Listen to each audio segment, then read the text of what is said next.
क्योंकि आपने लगभग 10 किलोमीटर 15 किलोमीटर का सफर तय किया। बहुत साथी जो हमारे छोटे भाई थे वो सब पैदल भी चल रहे थे। देखो आपका दर्द है जो आप ये पैदल चल रहे हैं। हमने आपको कोई पैसा दिया इसके लिए क्या? नहीं। किसी ने दिया क्या? नहीं। यहाँ जितने लोग बैठे हो ऐसा हुआ क्या आपको बोला गया कि आना 100-200 रुपए मिलेंगे? नहीं। किस लिए आए हो मुझे ये बताओ? बाबा साहब के मिशन को बढ़ाने के लिए। मिशन को बढ़ाने के लिए, अब संविधान को बचाने के लिए। चलो अब मेरा देखो तुमसे सवाल है, हाथ खड़ा करके वो आदमी बतावे कि बाबा साहब का मिशन क्या है। अब देखो बहुत शांति हो गई ना, कहीं शोर नहीं आया। दिक्कत यहाँ है, मैं आपसे कहना यही चाह रहा हूं कि भेड़ मत बनो। भेड़ को देखा ना, एक भेड़ जिधर चढ़ देती है सारी भेड़ उधर ही चलती। भेड़ मत बनो। आप नारे लगा रहे थे, मैं वहां मंच गाड़ी से सुन रहा था, आप नारे लगा रहे थे ना, बाबा साहब का मिशन अधूरा हम सब मिलकर करेंगे पूरा। लेकिन दिक्कत है पूरा तो तब करोगे जब ये तो पता हो कि बाबा साहब का मिशन है क्या। आप नारे लगा रहे थे संविधान की रक्षा हम करेंगे। कितने लोग ऐसे हैं जिन्होंने पूरा संविधान पढ़ रखा? हाथ खड़ा करो। अब मैं पूछ लूंगा, ध्यान रखना, हाथ खड़ा करोगे तो। आप बताओ, जिसकी तुम रक्षा करने जा रहे हो तुमको यह भी तो पता होना चाहिए उसमें है क्या। नहीं पता होना चाहिए? ये देखो शर्म की बात नहीं, लेकिन आपको आने वाले भविष्य के लिए मैंने कहा आपसे, मैं चाहता अब तक तुमको 2-4 बढ़िया सी लाइनें सुनाता जोरदार वाली और मरने मारने की बातें करता, तुम बहुत खुश हो जाते। लेकिन तुम्हारा भविष्य खराब हो जाएगा। मैं डॉक्टरेट हूँ, PhD किया हुआ। मेरा दर्द समझो आप कि आज मैं इस संगठन में हूँ तो क्यों हूँ। तुम्हारी लड़ाई किसी जाति से नहीं है। मैंने 1-2 साथियों को बीच में डांटा, वो गलत नारे लगा रहे थे। आपकी लड़ाई किसी जाति से नहीं है। आपकी लड़ाई किसी को मारने की नहीं है, पीटने की नहीं है। आपकी जाति है, आपकी लड़ाई है क्या ये बताओ? क्या है लड़ाई? आपकी लड़ाई है अपने हक अधिकार पाने की, है कि नहीं? कि जैसे मुझ जैसा युवा जो इस देश में डॉक्टरेट की डिग्री कर ले, PhD कर ले, उसके बाद अगर वो बेरोजगार हुआ, और ये बेरोजगार नहीं, देखो फिर मैं पूछूंगा आपसे सवाल, ये सवाल शायद आपको कहीं किसी ने नहीं पूछा हो। हाथ खड़ा करके बताओ कि बेरोजगारी की परिभाषा क्या है। बताओ साहब, आप ऐसे ही बताओ माइक में। यहाँ समाज के ऐसे लोग जिन्हें डॉक्टर बाबा साहब अम्बेडकर ने पूना पैक्ट के जरिए, आप बेरोजगार की भाषा बताओ, परिभाषा बताओ इनको। बेरोजगार वो है जो पढ़ लिख के ग्रेजुएट हो गया, हाई स्कूल इंटर हो गया, उसके बावजूद भी भारत के जो संसाधन है, भारत की जो बड़ी बड़ी कंपनियां हैं, उसमें आपको भागीदारी नहीं मिली। उस भागीदारी की वजह से आप अपने परिवार को, अपना भरण पोषण, आने वाली पीढ़ी का सही तरीके से पालन पोषण नहीं कर पाए। बताइए, इन्होंने कम से कम हौसला किया, आप तो ये भी न बता पाए कि बेरोजगार है क्या। तो किस चीज की लड़ाई लड़ रहे हो? किस लिए तख्ती निकाल के रैलियों में हम जा रहे हैं कि बेरोजगारी? मैं बताता हूं आपको बेरोजगारी की सही परिभाषा क्या है। और जब समाज के बीच में अगली बार जाना, देखो तुम 100 हो लेकिन मेरा हौसला कम नहीं हुआ क्या? नहीं ना। मैंने कहा अगर तुम 10 भी होते तब भी हम ऐसे ही बोल रहे होते और मेरा यही हौसला होता। क्योंकि शुरुआत जब होती है ना तो 100 से नहीं होती, शुरुआत हमेशा 1 से होती है। और हम ये मान के चल रहे हैं कि आज जो तुम 100-200 हो, दिक्कत तो आप सबकी यही है कि ये बहुजन समाज को आपने भोजन समाज बना के रख दिया। इसको पूड़ी और समोसे के लालच में निर्धनता की ओर ले आए।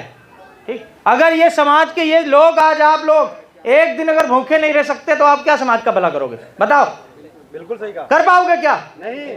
मैं बाबा साहब की सौगंध, संविधान की सौगंध खा के कहता हूँ, सुबह से और अभी तक सिर्फ मात्र 1 केला गाड़ी में मुझे सुनील जी ने खिलाया था, 1 केला मात्र। ठीक, लेकिन अगर तुम अभी और 10 घंटा यहाँ बैठोगे मैं आपके बीच में ऐसे ही बोलता रहूंगा। भोजन नहीं साहब, जो खोया है वो चाहिए। मैं क्या बात कर रहा था? बेरोजगारी की। बेरोजगारी देखो समझो, क्योंकि जब जाओगे गांव में बाबा साहब का मिशन, लोग आपसे सवाल, कोई पढ़ा लिखा मिल जाएगा, भले ही वो समर्थ समाज का हो, वो आपसे कह देगा कि बताओ तो कि क्या समझाना इनको चाहते हो। तो आप क्या समझाओगे? खाली जय भीम जय भीम जय भीम नहीं। बेरोजगार वो व्यक्ति है जिस व्यक्ति को उसकी क्षमता के अनुसार रोजगार ना मिले, वो व्यक्ति बेरोजगार होता है। जैसे कि हम पीएचडी हैं और अगर हम ऑटो चलाएं और 1000 क्या मगर 1500 रुपए भी डेली पैदा करें, तब भी हम क्या कहलाएंगे? बेरोजगार। ठीक, क्योंकि हमारी क्षमता कुछ और थी। आपने इंजीनियरिंग कर ली, बीटेक कर लिया, एमटेक कर लिया और आके आप यहाँ प्राइवेट स्कूल में पढ़ा रहे हो, 15,000 की नौकरी कर रहे हो, आप क्या रोजगार हो? नहीं ना, बेरोजगार हो। इसका मतलब जो आपकी क्षमता है उसके अनुसार आपको रोजगार मिलना चाहिए था। देखो आप गरीब क्यों हो, हम गरीब क्यों हैं? क्योंकि हम अपनी क्षमता नहीं जान पा रहे, ये सत्यता है। और मैं तुम्हारे बीच में सिर्फ ये बताने आया, ये नहीं बताने आया कि उठाओ तलवार खींच दो मैन, ठीक, उतरो रोड पर। गलत। जो तुमको ये बता रहा है वही असली तुम्हारा शोषण कर रहा है, चाहे वो भले तुम्हारे समाज का या हमारे ही संगठन का नेता हो। समझ रहे हो? हम क्या अपने भाइयों को आग में झोंक दें? बताओ तुम।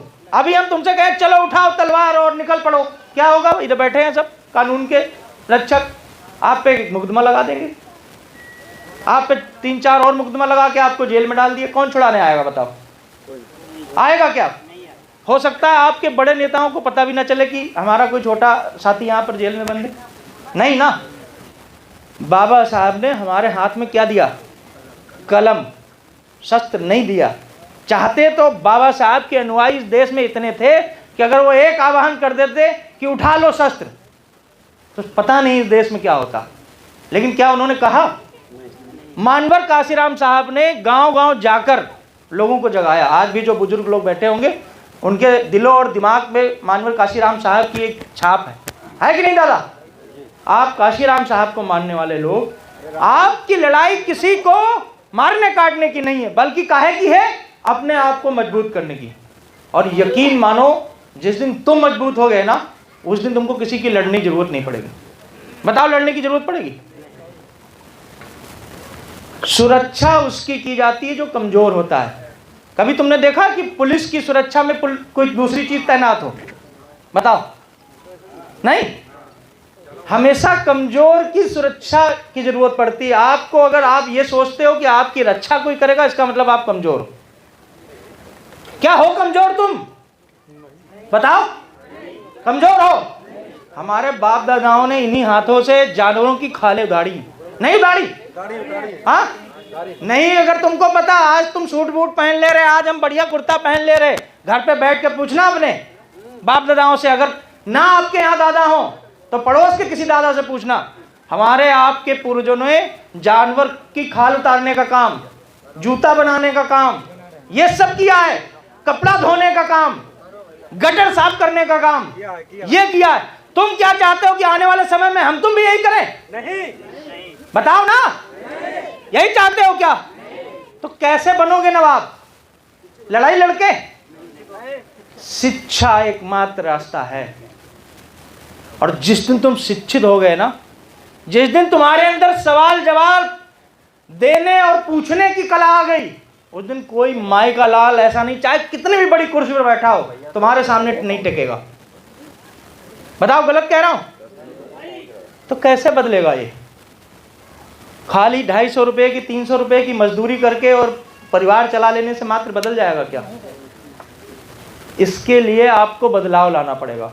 जो लोग ये कहते हैं कि भीम आर्मी खाली रोडों पर आकर चिल्लाती है, उपद्रव करने का काम करती है, उनके दिमाग में कीड़ा है।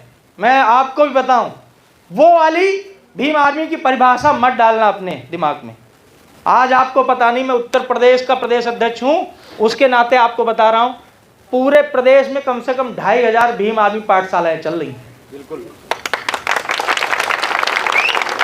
2500 भीम आर्मी पाठशालाएं चल रही। और हमने अभी मीटिंग लखनऊ में, जो लोग आए थे, यहां से गए थे, कुछ लोग गए थे, हमने क्या वादा किया था राष्ट्रीय अध्यक्ष जी से कि आने वाले 3 महीने या 6 महीने में इस टारगेट को 10,000 पूरा करेंगे। और आपसे वादा करता हूं कि अगर रहा तो जो नौकरी छोड़ी, नौकरी छोड़ के यहां आपके बीच में आने का एकमात्र उद्देश्य है कि ऐसा कोई गांव नहीं होगा जहां भीम आर्मी की पाठशालाएं न चल रही हैं। तुमको तीव्र तब होना है जब तुम पे आ जाए। जैसे मैंने कहा कि हम भीम आर्मी पाठशालाओं की ओर जा रहे हैं, अब किसी माई के लाल में दम हो तो रोक के दिखावे, उसका वहां इलाज कर देंगे तुरंत। जय भीम। लेकिन मैंने कहा आपका लक्ष्य क्या है ये आपको पहले पता होना चाहिए। हमको जाना दिल्ली है और हम लटके कोलकाता वाली ट्रेन में हैं तो गलत दिशा में जा रहे हो, आप पहुंच पाओगे क्या? तो सही दिशा पहले पकड़ो, ठीक। दूसरी चीज हम इसको पूरा कैसे करोगे? आज तो दिक्कत यह हुई कि चमारी पासी की थाली में खाना नहीं पसंद कर रहा। बिल्कुल, ये बहुत बड़ा समस्या है। बताओ गलत कह रहा हूं? नहीं, सही है, ये सही है। वो आपस में ही लड़े जा रहे हैं कि हम उच्च हैं तुम उच्च हो, और तुम लगा रहे हो कि लड़ाई हमारी आरएसएस से है, लड़ाई हमारी फलाने से है, धमाके से है। किसी से लड़ाई नहीं है, तुम तो अपने में ही लड़े जा रहे हो। सबसे बड़ी समस्या यही है। 7643 जातियों में बटे हुए हो और तुमको इसीलिए बांटा गया कि तुम एक ना हो पाओ। यार हमारी कुर्सी कौन सी है? मुख्यमंत्री की कुर्सी। हमारी कुर्सी कौन है? प्रधानमंत्री की कुर्सी। जिस दिन तुम्हारे समाज का आदमी वहां बैठेगा, सच्चा समाज का आदमी, बिकाऊ नहीं, उस दिन आपको ये प्लास्टिक की खरीदनी नहीं पड़ेगी। आपको कोई जाति सूचक गाली नहीं देगा। जो आप कहते हो ना कि भैया 5 लोग आए और गरिया के चले गए, आपको जिस दिन घर में एक अधिकारी हो आपके गरिया के चला जाए, चला जाएगा? बताओ तुम पहले। हम लोग कहते हैं कि आईएएस बन जाओ, पीसीएस बन जाओ, तुम्हारा हम कह पीसीएस छोड़ो, तुम कांस्टेबल खाली बन जाओ, गरियाएगा कोई? हाँ? उसको भी पता है कि इसके हाथ में 3 फुट का डंडा है, ठीक, नहीं गरियाएगा। दिक्कत यह है जब उसको पता है ये मजदूर है और इसको हम गरियाएंगे, 3 दिन थाने का चक्कर लगाएगा, 6 दिन कोर्ट के चक्कर लगाएगा, तो इसके घर में रोटी दिक्कत होने लगेगी, तो फिर 7वें दिन वहां सरेंडर कर देगा, फिर अपने काम पे जुट जाएगा। तो इसको पहले पीटो, जरूरत बना के देखो एक बार। हम तो कह रहे हैं आप हमारे बड़गल का जिला है, मालूम कर लो, 4700 समण वोटों में मात्र 32 लोगों का अकेला मकान है मेरा, ठीक, 32 लोगों का। कभी मजा लो। पहली बात तो ऐसी स्थिति नहीं पैदा होती, राजनीति भी घरवाई, सब कुछ है, उनका भी वोट मिलता है। भाई तुम अपने अंदर लीडरशिप तो पैदा करो। हमने ऐसे भी गांव देखे जहां पूरा दलित समाज रह रहा, एक घर कोई ऐसा है समण समाज का व्यक्ति का है, वो प्रधान है। कई जगह में है, हर जिले में। कारण अब तुम उसको गरियाओगे, भाई उसकी गलती है क्या? बनाया किसने? आपने बनाया ना, तो उसको क्यों गाली दे रहे हो? अगर तुम ही सुधर गए होते तो काहे होता, तुम अपना बना लेते ना। जैसे ही 7643 जातियों में बटे हुए हो, वैसे ही इस देश में, इस प्रदेश में इतने इससे ज्यादा संगठन बना दिए लोगों ने, ठीक। एक महाशय अभी थे सीतापुर में, वो राष्ट्रीय अध्यक्ष हैं, पासी समाज का एक संगठन है, उसके राष्ट्रीय अध्यक्ष हैं। उनको दिक्कत पड़ गई एक दिन, तो उन्होंने फ़ोन कर दिया कि साहब बचा लो। हमने कहा काहे के लिए? बोले कि पुलिस जो है ऐसे ऐसा हमारे पे केस लगा दिया। तो हमने कहा आप तो राष्ट्रीय अध्यक्ष हो और हम प्रदेश अध्यक्ष हैं, आप बड़े कि हम? तो उन्होंने बोले बड़े तो हैं लेकिन हमारे साथ कोई है ही नहीं। तो हमने कहा फिर राष्ट्रीय अध्यक्ष काहे के? सही। मैं फिर आपको भी कह रहा हूँ, जिला अध्यक्ष, ब्लॉक अध्यक्ष, तहसील अध्यक्ष, ये नहीं बनना है, ठीक। इससे भला हो जाएगा कुछ क्या? जाओ बसपा में मिलो, बहुत सारे लोग तुम्हारे गांव में मिल जाएंगे, सेक्टर प्रभारी, जोन इंचार्ज, खूब मिलेंगे, खूब बस से रैलियां भर भर के उन्होंने लखनऊ भेजी। आज भी देख लो जाके, घर में लाइट नहीं होगी। उनका नहीं भला हो पाया, तुम्हारा भी नहीं। मैं देखो बहुत कड़वा हूं, ठीक। मैं आपको तहसील अध्यक्ष नहीं बनाने आया और ना बनने आया हूं। मैं आज इस पोजीशन पे इसलिए हूं क्योंकि भाई चंद्रशेखर आजाद जी ने सोचा शायद पढ़ा लिखा लड़का होगा तो कुछ नया बदलाव लाएगा। मैं ऐसे नारों के बहुत खिलाफ रहता हूं जो समाज में जो है दुर्व्यवहार पैदा करे। अगर कोई दूसरी जाति का है व्यक्ति और उसकी अगर विचारधारा आपकी विचारधारा से मेल खाती है, इसका मतलब क्या वो बुरा है? नहीं बुरा है ना। आपकी लड़ाई किस चीज से है? विचारधारा की। जो इस विचारधारा के खिलाफ है वो खिलाफ है। देखो बाबा साहब ने कहा कि किसी भी देश का संविधान हो, अच्छा और बुरा संविधान नहीं होता। संविधान हमेशा अच्छा ही होता है। बुरा क्या होता है?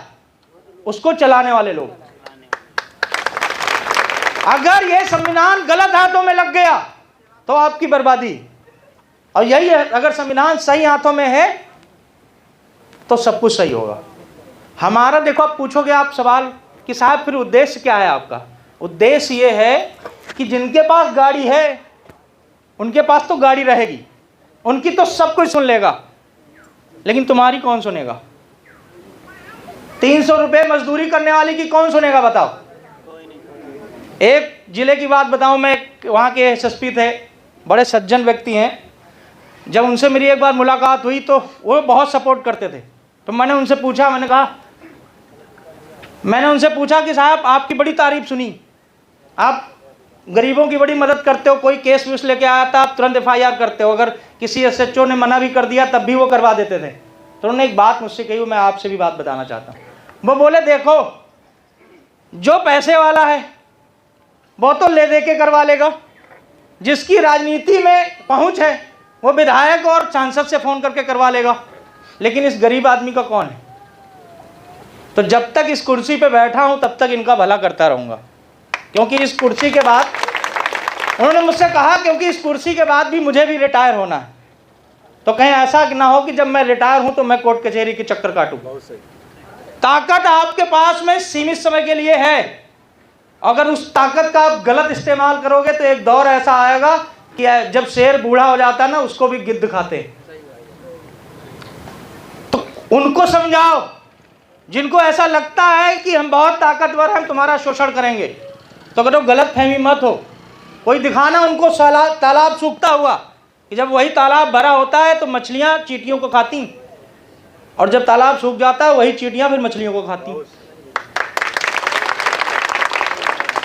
अपने कद को बढ़ा लो, लड़ाई नहीं करना है, ठीक? अपने कद को बढ़ाओ, इतना कद को बढ़ाओ कि आपसे लड़ने के लिए किसी आदमी को 4 बार सोचना पड़े। संगठन को तितर बितर मत करो। मैंने कहा आप नेता नहीं हो, नेता हम भी नहीं, अभी बहुत कुछ हमको पाना है। आज ऐसी स्थिति है कि तुम्हारे विधायक और मंत्री अपने समाज को और अपने लोगों को क्या बोलते हैं, न्याय दिलाने के लिए रोड पे बैठना पड़ता है। यकीन ना हो तो पूछो, अभी मुश्किल से सुनील राठौर जी कहाँ हैं? ये देखो, ये खड़े हुए। सीतापुर में मंत्री जी के परिवार को भी 15 दिन पहले हमने उनकी FIR दर्ज करवाई, उनके घर की। दर्ज नहीं होती, आप चाहे शासन में हो चाहे प्रशासन में, क्योंकि आपको हमेशा नीच माना गया। बदलाव तभी आएगी जब तक आप में एकजुटता नहीं होगी, समझे? तो रोटी बेटी का रिश्ता बांधो। खाली ऐसे कहने से कि हम बहुजन हम बहुजन हम बहुजन नहीं होगा। अगर एक बार अभी बोल दिया जाए ना कि चमार की बेटी धोबी के वहां भेनी है, तो मुंह बन जाएगा तुम्हारे माँ बाप का। अब बात कर रहे हैं समाज को एकजुट करने की, ये बड़ी समस्या है, समझे? लड़का ब्याह आएगा तो दिक्कत नहीं, अपनी बेटी देने में दिक्कत है। तो मैंने कहा इसीलिए रोटी बेटी का रिश्ता जब बांध लोगे तो ये जो तुम्हारी 7,000 7,500 जातियां हैं ये सब एकजुट हो जाएंगी। नहीं होंगी, जरा देर में हो जाएंगी। अगर हमारी बहन तुम्हारे घर में चली जाए, तुम किसी भी जाति को, तो हमारा तुमसे रिश्ता अच्छा रहेगा कि नहीं रहेगा? तोड़ो, इसको कोशिश करो तोड़ने की, और धरातल को समझो। खाली झंडा लहराने से कुछ नहीं होगा साहब।